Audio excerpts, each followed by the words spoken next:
How's it, everyone? Welcome back. In this video I'm going to do a recap of the fiat money system, the crypto invasions, and then look at hybrids between those two, including stablecoins, central bank digital currencies, as well as new wave mutual credit systems.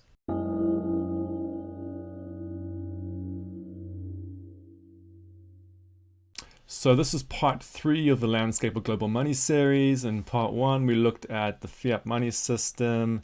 In part 2 we looked at crypto systems, and in part 3 we're now going to look at hybrids between those systems. In particular, we're going to look at the world of central bank digital currencies and stablecoins.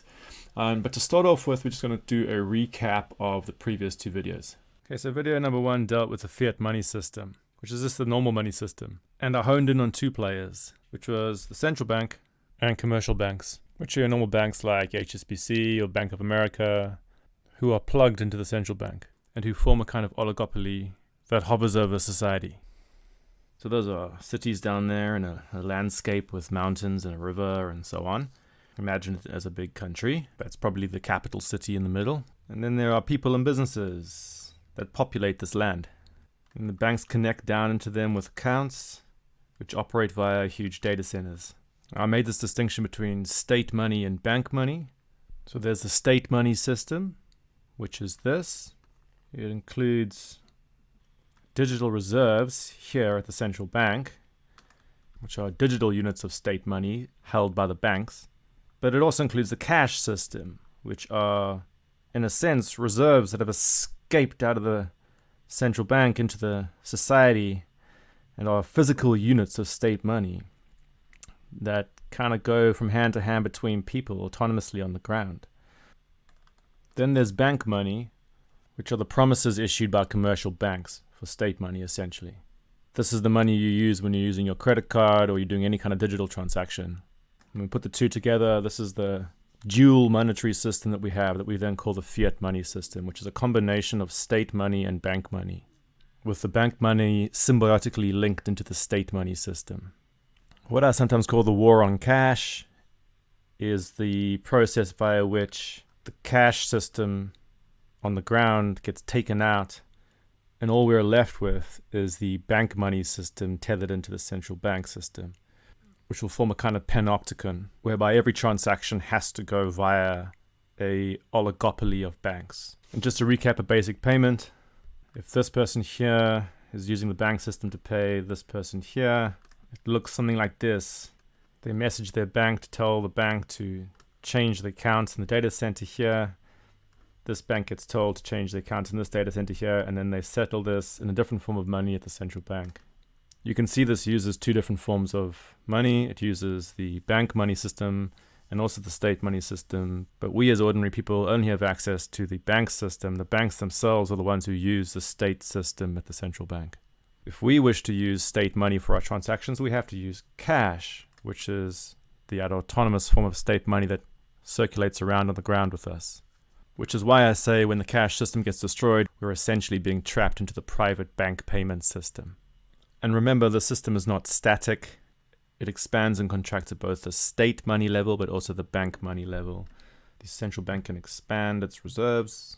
Commercial banks can expand the amount of promises they issue out, or deposits that they issue out, which is sometimes what's referred to as fractional reserve banking, but more accurately referred to as credit creation of money, where essentially the banks expand the money supply through the issuance of loans. Note that the system has 2 parts to it. There are commercial banks that are plugged into a central bank, but actually, as I mentioned in the first video, there's also tertiary layer institutions that can come in and plug into banks to form a sort of 3rd layer to the money system. I refer to these as plug-in institutions, and they're like players like PayPal that can dock into the banks and then offer accounts to people. So all your activity in your PayPal account at some level manifests in the 2nd layer commercial bank system, which eventually will also manifest at some point at the central bank layer. So all these layers are connected together. And you can put layers upon layers upon layers. Those units that you see in your PayPal account are essentially promises issued by PayPal for bank money that they got in a bank account somewhere. And that bank money in the bank account is promises for state money in a central bank. So it's a tertiary layer promise. And then you can reassign those promises between people. So a PayPal transaction looks something like this. You might think it's separate to the banking system, but at some basic level it's not. You've got to imagine the outer rings of money as almost orbiting around the inner rings and held together by a central gravitational field. But much of the politics of mainstream money is around which of those players has the most relative power in the system. Who's getting the data, who's calling the shots, who's controlling the money supply. And many of those questions are actually quite hard to answer. Now, in early cryptocurrency communities, it was believed that there was a pretty straightforward answer to the problem. And the problem of fiat money systems was seen to be, one, that they're centralized, okay, by which they mean there's a kind of oligopoly of banks and central banks that call the shots. But two, the second problem was seen to be the fact that the fiat money supply under the control of central banks and commercial banks could expand and contract. Okay, it wasn't stable or fixed. It has this unpredictability to it. And within many crypto ideologies or cryptocurrency ideologies, this was seen to be a bad thing. So the basic response or solution was to firstly decentralize the system, which has a particular meaning in the crypto world, and two, to also make the money supply or token supply fixed.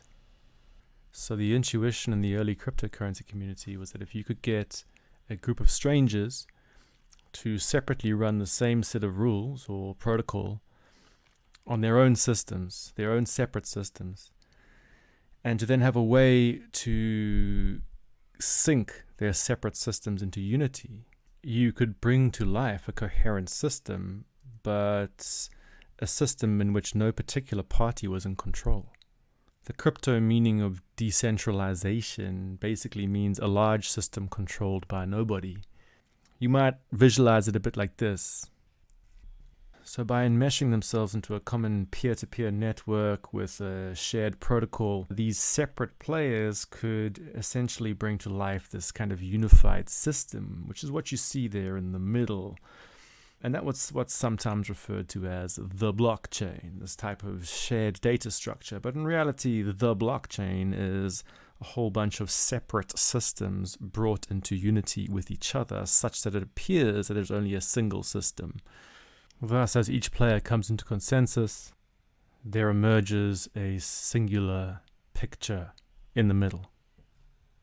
Now that's kind of an abstract way of saying there's a protocol by which people can agree on tokens that move around, but essentially this is the kind of intuition behind it. The idea then was to embed this peer-to-peer network in a society so that it can take over. So the cryptocurrency community likes to imagine the network getting stronger and stronger, and then blasting the banks. It will come crashing down.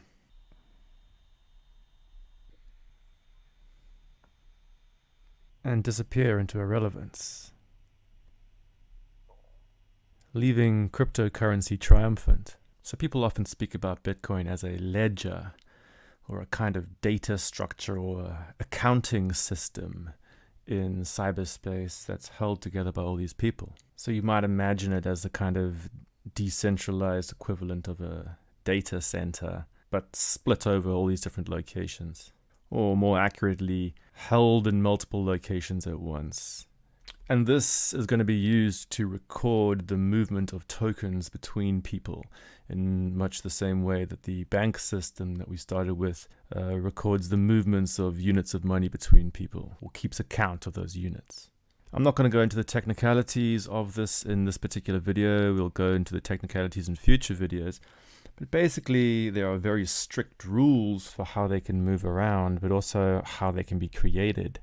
And the whole sort of trick of the original Bitcoin system is that the new units or new tokens are issued as a reward for helping to facilitate the movement of previously issued tokens.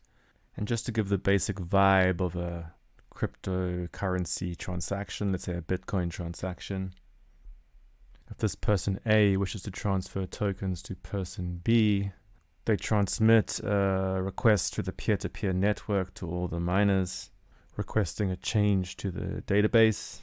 And these miners are going to be receiving loads of other requests at the same time, collecting them all up. And then there's a whole elaborate process via which they compete to update the database, via which they get consensus with each other. But in the interim, we can just visualize it like this. They all get into sync with each other. And the net effect is that the number of tokens attributed to person A and person B changes. So person B now sees 5 more units attributed to themselves on the blockchain, and person A sees 5 less.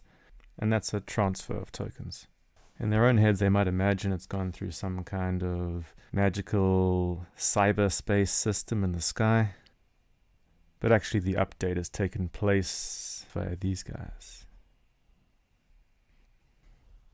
If you follow Bitcoin politics though, you'll know that these guys that I just spoke about are actually often huge mining pools, these big, almost corporate conglomerates who run data centers that process Bitcoin transactions. But in the early days, at least, in theory, it could have been anybody doing this. So there's been all this rhetoric of the crypto world rising up and flaming the banks, almost like barbarians charging the gates of Rome to bring it down. But in reality, the barbarians kind of stopped short of the gates of Rome and settled on the border. And if I was to extend this metaphor, actually these barbarians outside the gates are actually frequently inside the gates too, doing business in Rome. Using fiat money, having bank accounts, and often just speculating on crypto on the side. So this guy might pay this guy fiat money in order to buy Bitcoin tokens. Much like they might use ordinary money to buy something like, a car or coffee. There's no net change in the power of the fiat money system. It just means that fiat money has moved from one person to another, while Bitcoin tokens have moved the opposite direction. And more than this, when people are thinking about these units here, they're often imagining these units here. They price them in US dollars, much like they might price a bag of flour or a set of headphones in US dollars. But if there's a US dollar price for these tokens, what exactly are they? Now you might ask yourself, what exactly are those units being recorded in that crypto system we have there? What exactly is that 10 and that 3, or which then becomes a 5 and an 8? All right, what are those units that are moving around? How would you describe them exactly? Well, this is one of the major problems in crypto systems, at least early crypto systems, is that those units essentially, or those tokens, shall we say, essentially have no real characteristics in and of themselves. They're essentially what I would call a blank token. It's a blank object that can be moved. Now, it has a very sophisticated means via which it can be issued and moved around. So that's all the technicalities of Bitcoin involve. How do you issue these things and move them around in this very sophisticated, decentralized way? But the actual thing being issued and moved around is extremely ambiguous. People often struggle to tell you what exactly the thing being issued and moved around is. They'll just say, well, it's a Bitcoin, right? Or it's whatever other cryptocurrency. But if you ask them to describe what is the thing, it becomes a very difficult question to answer. People often go blank. They're just like, well, it's this object. It's a digital object. You can just move it, right? Now, it becomes highly questionable whether a digital object in and of itself is money simply because you say it is, right? It takes a lot to make something into a monetary system. But many people in early crypto believed the mere fact that you could issue these objects and move them around, and the fact that they later came to have a price in fiat currency, meant that they were a monetary system. And this is actually quite questionable. Now, there's a lot of nuances to this debate around whether Bitcoin can be considered money or not. But one of the prerequisites is to try and grapple with this distinction, this historical distinction between commodity theories of money and credit theories of money. And this will help us to understand developments going forward. Now, one of the basic ways we can talk about commodity theories of money versus credit theories of money is that the former, commodity theories of money, believes that money should come from something. It's like money from something, okay? You got to go and find money somewhere out in the world, and then you're going to go and mine it or find it, whatever it is, and then you're going to bring it into a market, and then you're going to use it to induce people to give you stuff by handing them this money. Credit theories of money, on the other hand, is the world of money from nothing. All right, it's essentially this idea that money actually operates as an accounting system. You don't have to have something first before somebody will trade with you. You can simply issue promises and record obligations between people. And that system of accounting of obligations is actually the monetary system. All right, and it takes quite a lot to train yourself to think in terms of credit theories of money, because a lot of people find it quite counterintuitive. But one of the main sort of points you've got to grapple with is the fact that actually you are able to pay people by promise. So paying by promise is a key element of understanding how a credit money system works, or how credit theories of money work. In traditional economics, they often imagine, they will often speak about money as if it is a commodity. So they'll talk about a monetary exchange as being value for value exchanges. So they'll say, here I've got value in one hand and I have value in the other hand.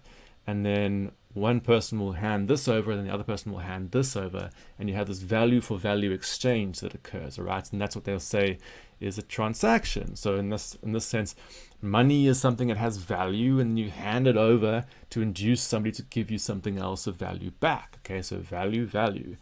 Whereas if you come from a credit theory of money background, what you'll see is you'll say, well, one person has value in the form of real goods and services, and they'll hand that over.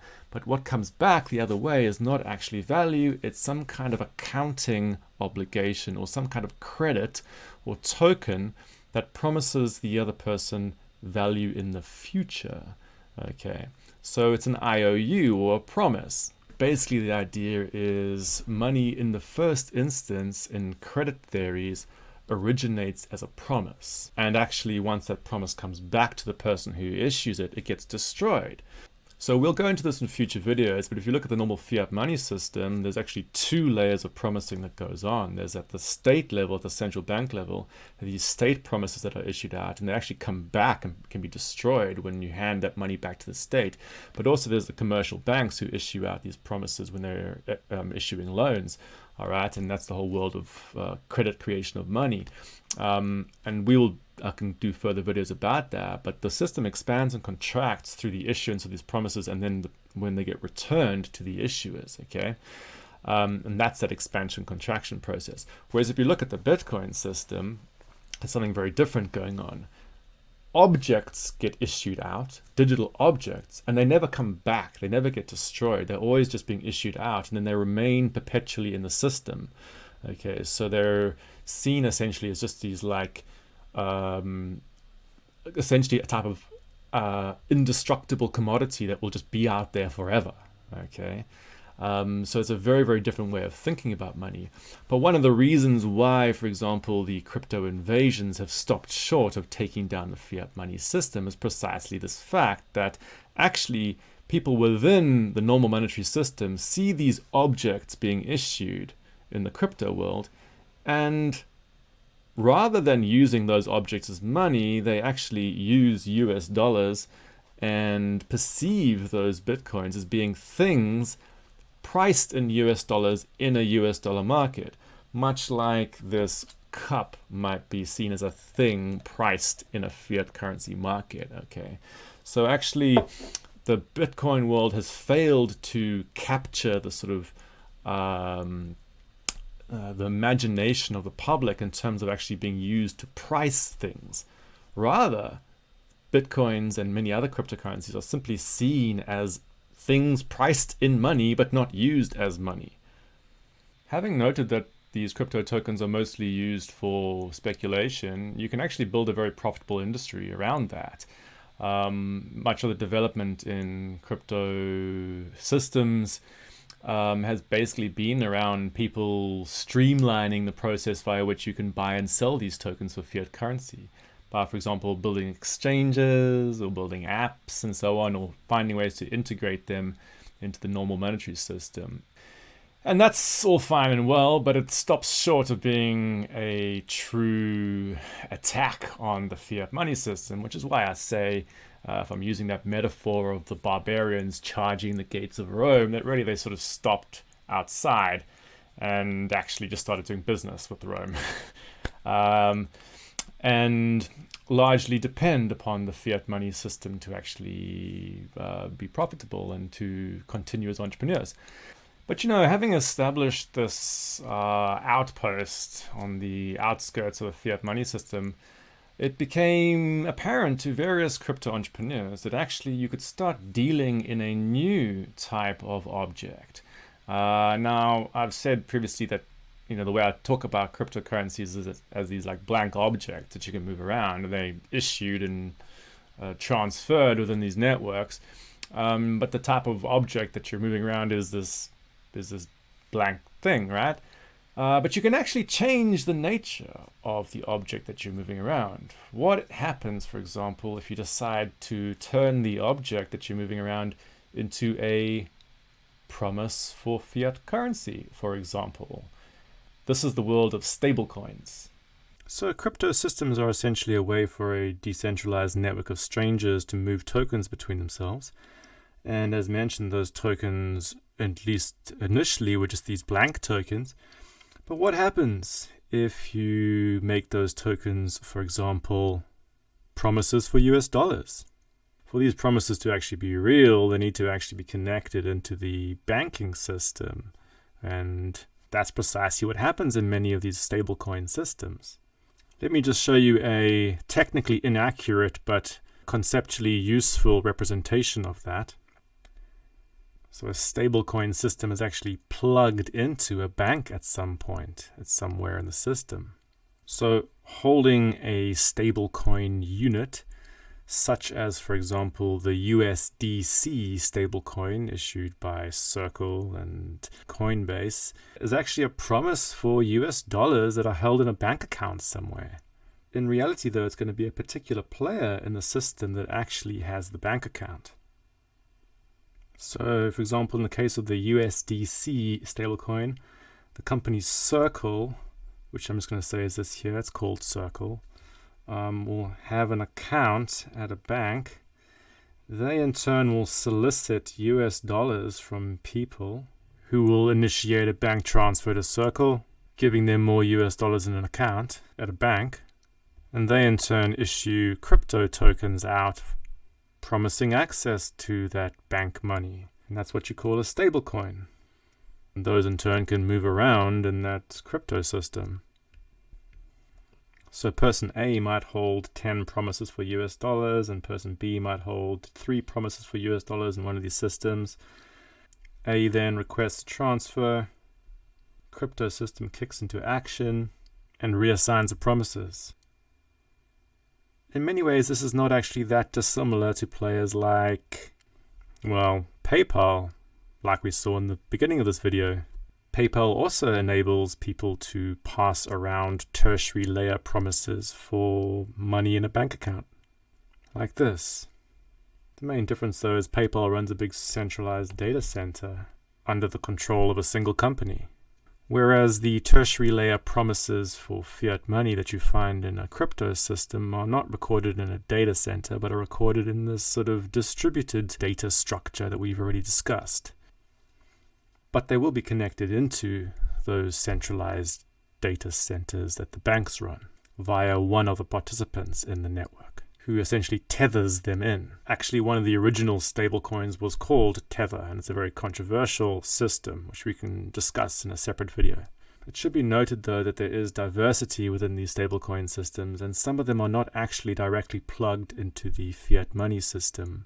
Some of them, such as the DAI stablecoin, have what's called a soft peg to the US dollar, which means they actually have a sort of basket of assets that they manage to try and keep their tokens at the value of $1 US, even while they're not directly plugged into the system. That's a kind of a more advanced topic that I can cover in future videos. But bear in mind that there are different ways that these stablecoin systems can be implemented. But the basic idea is that they're supposed to track the US dollar exactly, either by being directly plugged in or else by being plugged into other systems that are plugged in, okay? or have some kind of US dollar value to them. So if we go back through this video, we can see that there's a whole bunch of different forms of tokens we can be holding. We can be holding cash, which is state money, first tier state money in physical form. We can be holding bank deposits, which is a second tier digital promises for state money. Okay, so it's a second tier form. You could be holding something like a PayPal unit, which is a third tier centralized promise for a second tier centralized promise for a first tier centralized promise. Or else you could be holding a stablecoin, which is a decentralized version of PayPal, essentially, right? A decentralized tertiary layer promise, okay, in a digital form. So hopefully that makes sense. You get physical state promises, or physical, this is called physical state money, okay, cash that we can hold. We can hold digital bank money, or we can hold digital plug-in institution money like PayPal, or we can hold digital decentralized promises for bank money. Okay, that's like a stable coin. Or else you can hold digital blank objects like Bitcoin that can move around in a decentralized network, but those are very hard to sort of use as everyday money, right? What though would happen if, for example, the state, that issuer of first tier money, decided to give us some kind of digital version of its money? Now, if you've followed these videos, you'll know that the banking sector already does get access to a digital version of state money that we call reserves.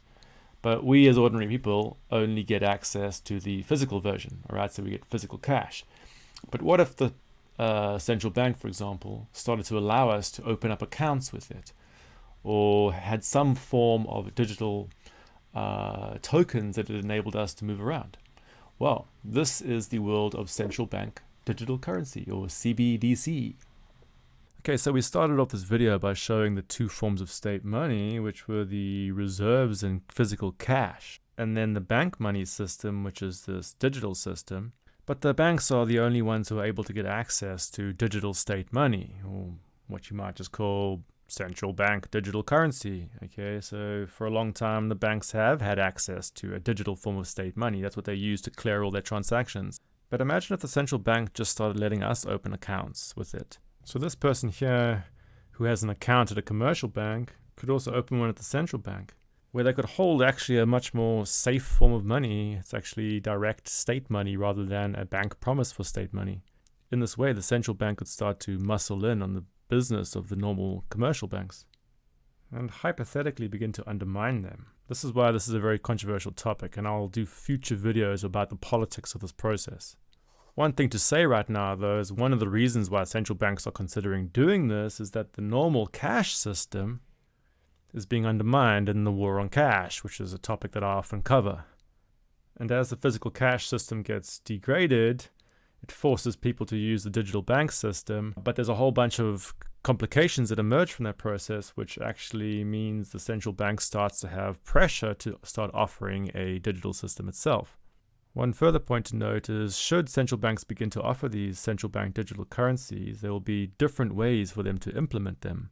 Again, I'll do a future video on the actual nuances of this process and the different styles of central bank digital currencies that could exist. Just to flag up though, central banks hypothetically could use a private version of crypto systems to implement their CBDCs.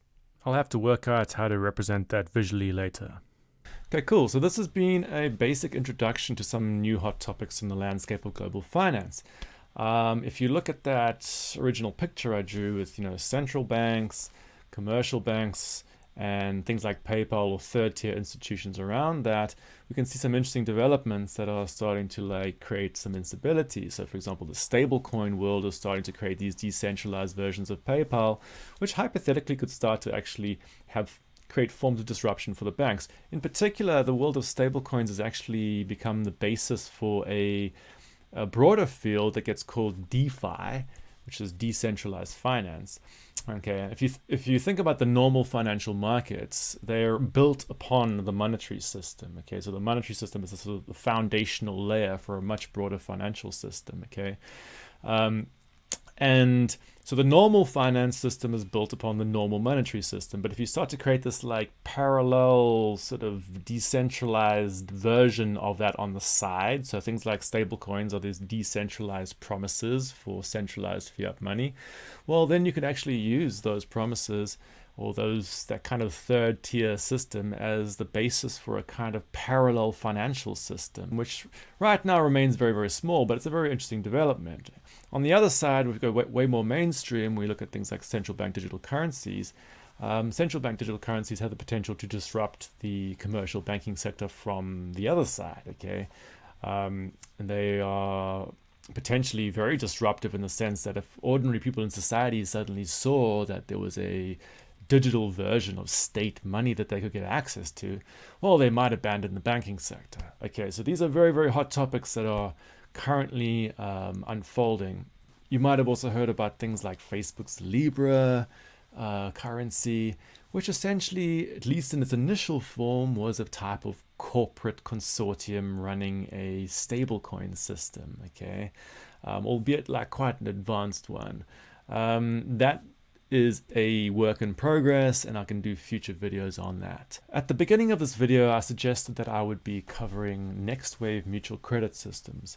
I didn't actually end up doing that because I feel it needs a whole video in and of itself. So in the next video in this series, I'm going to go into that, and it's actually one of the most interesting developments in monetary experimentation right now.